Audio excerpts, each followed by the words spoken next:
Oi, amigos, de volta. Bom dia, comunidade. Dessa semana, com a segunda parte da entrevista com o teólogo, amigo, pastor, gente boa, publicitário, Leandro Pasquini.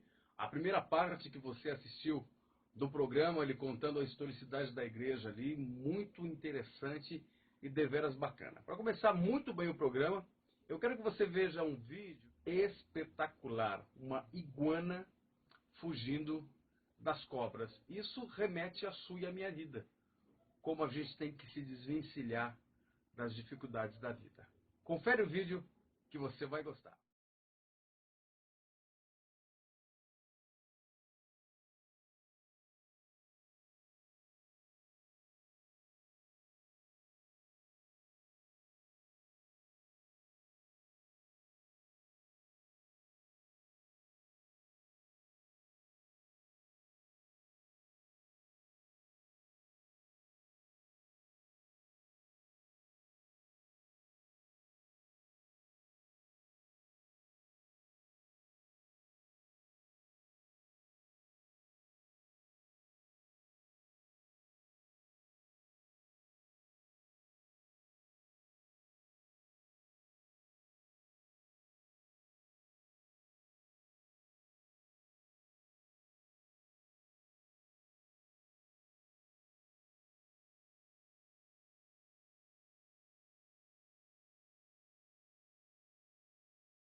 Se te contassem, você não acreditaria, certo?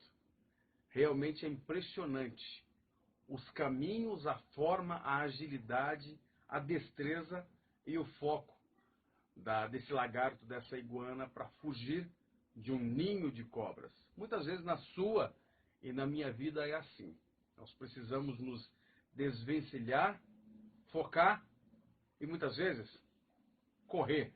Esse é um exemplo muito simples do que pode acontecer na sua e na minha vida.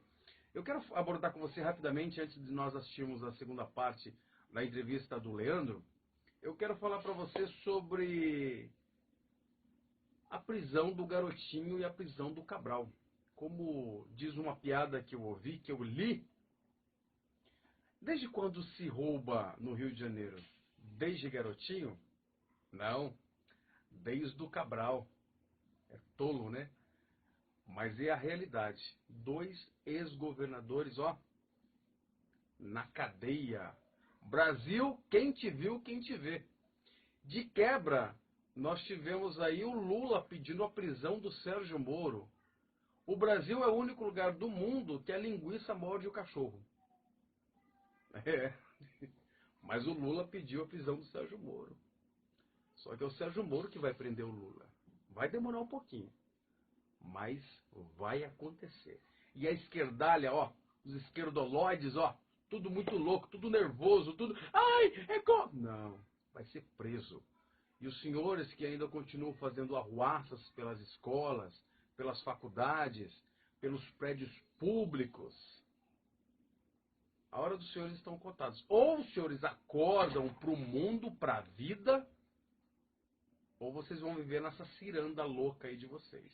Baseado em golpe, bastante maconha para ficar legalzão, ladeados pela...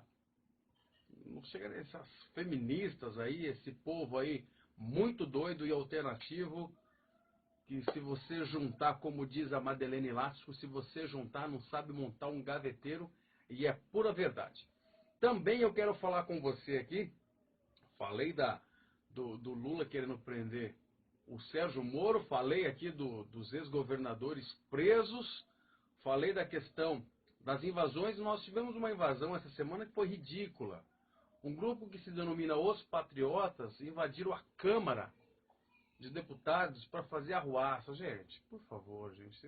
A gente fica alinhado agora com os esquerdoloides. Que conversa fiada é essa? O Brasil é um país democrático. O exército, esse exército que a gente tanto respeita, não vai fazer isso. O que nós precisamos é fortalecer a democracia e, através do voto e da pressão popular, mudar. quebrar a porta, invadir Congresso para fazer gritaria, isso não é correto. Agora, o esquisito é como a mídia retrata isso, né? A mídia retratou isso de vândalos, quer dizer, a galera invadindo escola, pichando, quebrando, sexo, drogas, funk, assassinato, estudantes. A galera que entrou no Congresso Nacional, aí é vândalos. Interessante que é a mesma coisa, só que tratada de forma diferente. Por falar em mídia, aquele programa Desencontros, que na verdade não passa de um desserviço, fez uma enquete. Pegaram os convidados ali e fizeram duas paredes, né? Polícia e bandido, vou colocar dessa forma. Os dois estão baleados, quem você socorre? Pasmem vocês. Vou convidar todos vocês para virem para cá, para o nosso telão. E a gente vai convidar também algumas pessoas para participarem. A Michele e a Dalila, que venham para cá também. Vou pegar aqui o microfone para ajudá-las. E aí eu vou pedir para vocês se posicionarem. Não mais como o Dr. Evandro, nem como o Dr. Samuel, mas que a gente se encaixe aqui em algum lugar. Quem vocês acham que a equipe de emergência deve atender? O policial ou o traficante? Vocês podem se deslocar. Vamos lá? O policial está do lado de lá, o traficante do lado de cá. O traficante, como mostra ali na cena do filme, é o que está na situação mais grave. Eu tinha pensado nisso também, mas eu vou ficar no meio. Eu vou chamar mais uma pessoa, então, para explicar pra gente como é que essa dinâmica vai funcionar. A Miriam está se deslocando, ainda quer ficar no meio do meio. Eu tô com uma dúvida aqui. O traficante está numa situação pior do que a do policial. Justamente. De morte. O policial está estável. O policial estável e a cena que apresenta, o traficante está praticamente morrendo. Praticamente morrendo. Isso. Socorreram o bandido. Só que eu socorro a polícia, eu respeito os fardados. Fica aí com a segunda parte da entrevista com o teólogo, meu amigo querido, Leandro Pasquini. Daqui a pouco a gente volta. Isso causou um pânico, né, do outro lado, meio que o pessoal travou do outro lado, né.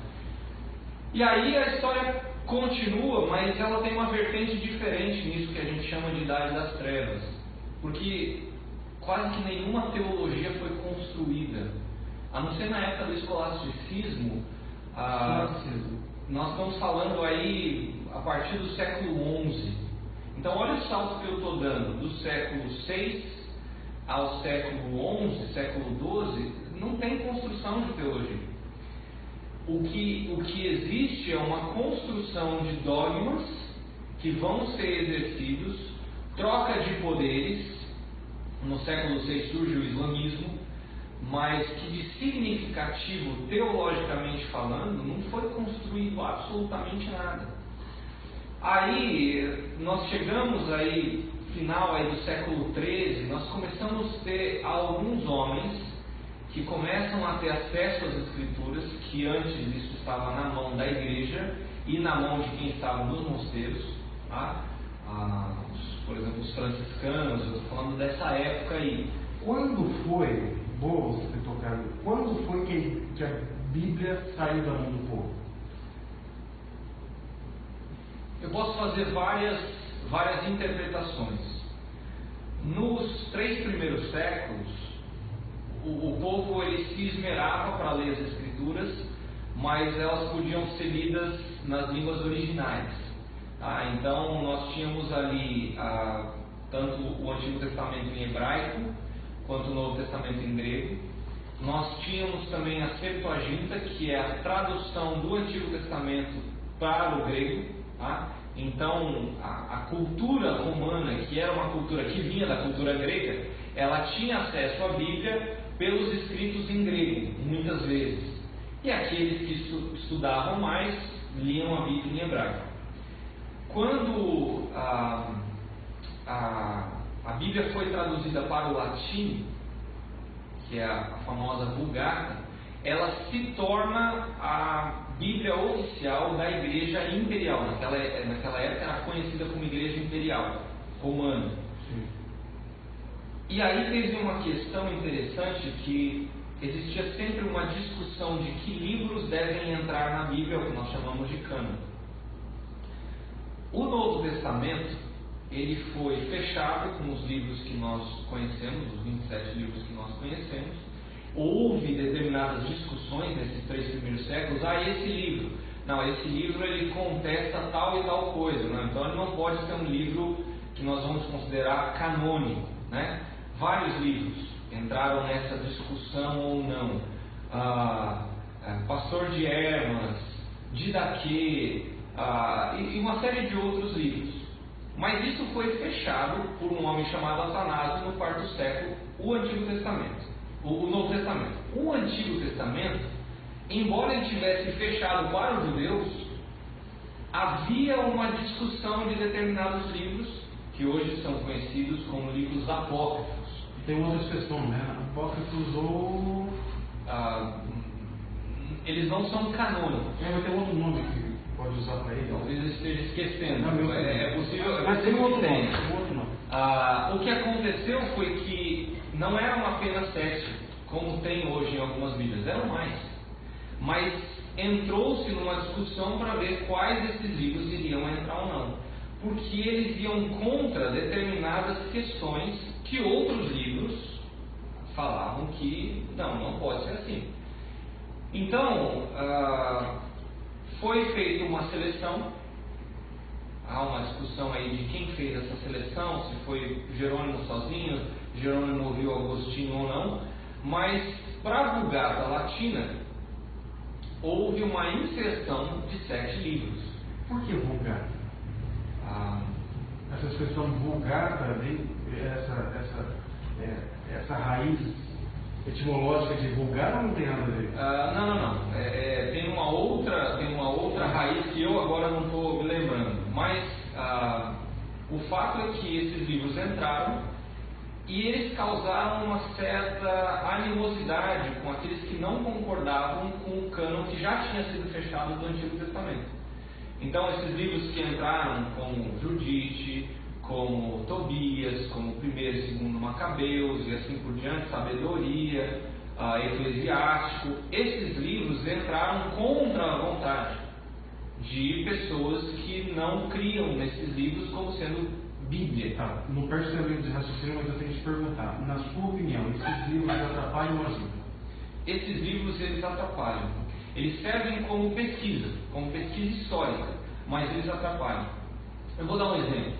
No livro de Macabeus, tanto 1º quanto 2º Macabeus, existem algumas questões que vão contra aquilo que Deus estabeleceu na lei, como por exemplo a oração pelos mortos, ou a busca por dialogar com os mortos. Isso é condenado. Por Levítico, sim. Isso é extremamente condenável. O próprio Saul foi condenado por isso. Mas o livro de Macabeus vai defender essa ideia, a oração pelos mortos. A coisa começou a surgir ali. Outro livro que no final do livro, se não me engano, é Sabedoria, vai falar que o escritor ele se desculpa com os seus leitores caso o livro tenha algumas dificuldades, se não foi muito claro, se o livro não foi muito bem escrito. Não é tão sábio assim. Aí eu te pergunto, se foi Deus que soprou, como é que a coisa pode ser ruim? Ou no final Deus mandei mal, foi mal. Exatamente. Então esses livros, na minha opinião, eles servem para pesquisa, mas não como palavra de Deus. Mas, Leandro, já vou voltar onde você estava falando, você parou? Eu não posso, então, imputar a outra pessoa de outra religião que foi ensinada nesses livros. No sentido de, essa pessoa foi enganada. Porque está escrito ali, a Bíblia que ele pegou a Bíblia. Eu vou ler aqui na boa, está escrito aqui, ele começa a seguir, eu não posso. O problema é que Ok, agora nós temos uma outra questão que é a própria leitura da Bíblia. De novo, eu não vou entrar muito no campo estatístico, mas a maioria esmagadora daqueles que se dizem cristãos não leem a Bíblia. Então, assim, se nós temos uma instrução de que nós devemos ler a Bíblia, temos um salmo, o maior salmo da Bíblia dedicado para falar da importância da leitura do cristão em relação à Bíblia, próprio Salmo 1 vai dizer que sábio é aquele que busca a palavra de Deus e que a ideia de ruminar, né, de estar sempre pensando e mastigando aquilo que ele ouviu, meditando naquilo que ele ouviu.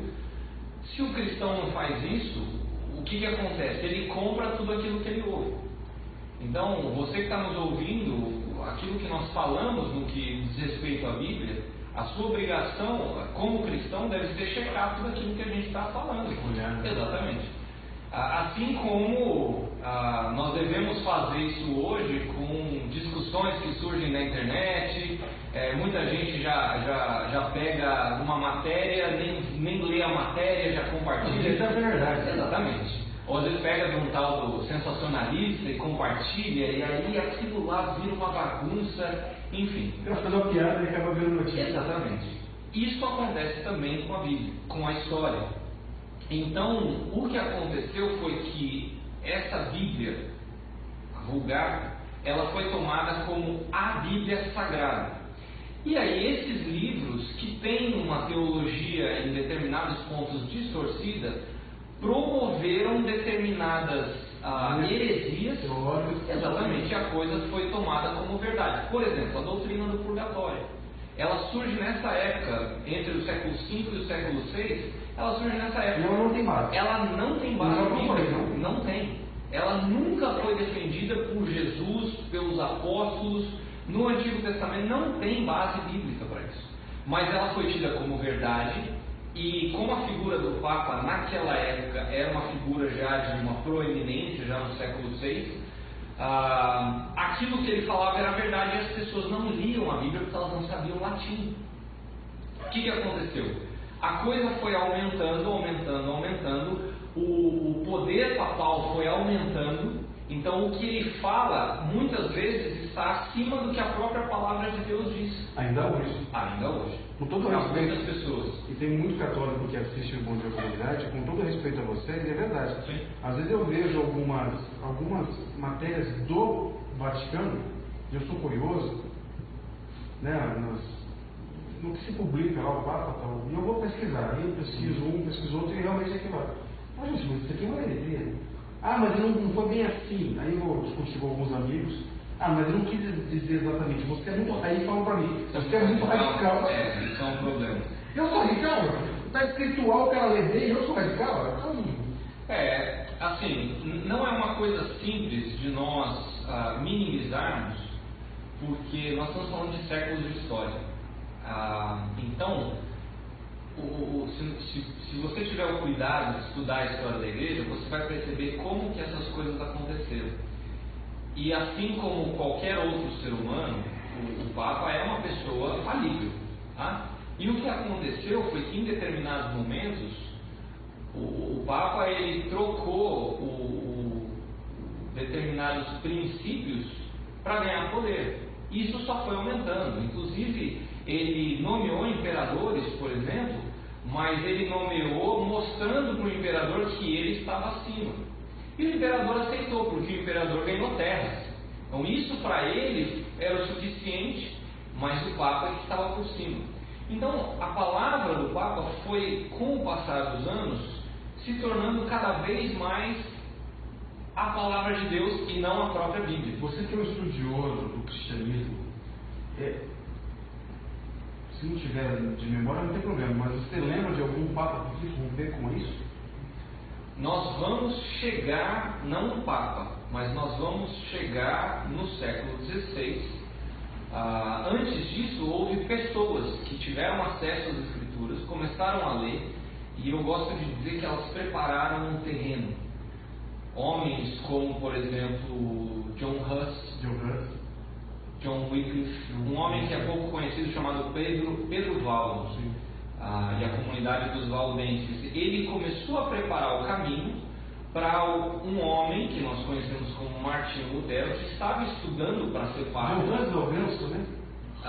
É a história, né?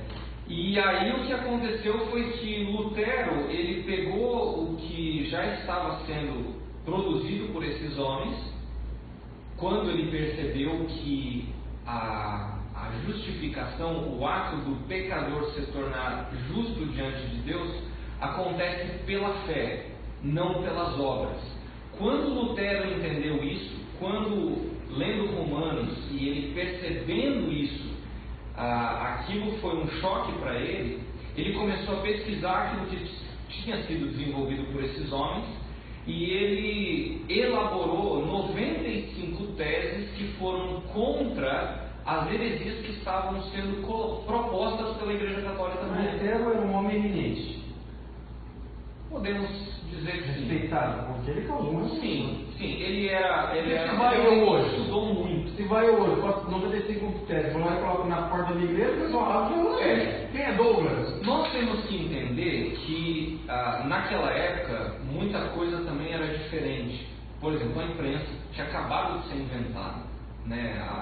Nós estamos falando aí de meio da década de meio do século XV, tá? Quando Gutenberg inaugurou a imprensa.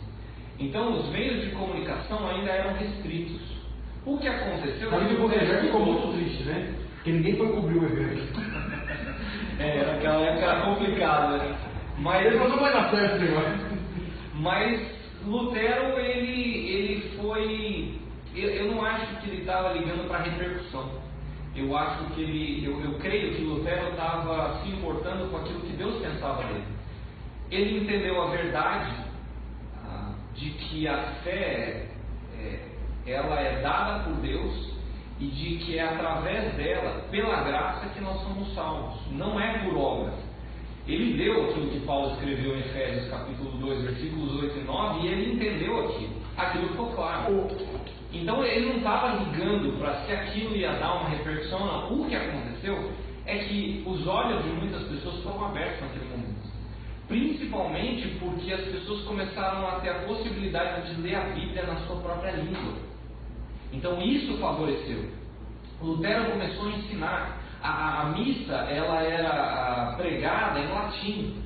E o que era falado de costas ainda, exatamente, voltado para as imagens. Isso perdurou até a década de 60. Não vai ter um cara aí que cantou. Mas assim, Lutero começou a ensinar na língua do povo. Ele começou a mostrar a Bíblia na língua do povo e o povo começou a entender. E começou a ver que muitos anos se passaram onde a igreja foi enganada pelos seus líderes em troca de poder. E aí começou a gerar um conflito entre pessoas que estavam acordando para a fé e aqueles que não queriam perder o poder. Então, esse período que ficou conhecido como Reforma Protestante foi um período de um boom enorme, justamente porque as pessoas ficaram indignadas, as pessoas ficaram alegres pelos seus olhos serem abertos, mas isso gerou uma grande tensão. E aí, vários reformadores vão surgindo, pessoas importantes vão surgindo, fazendo teologia.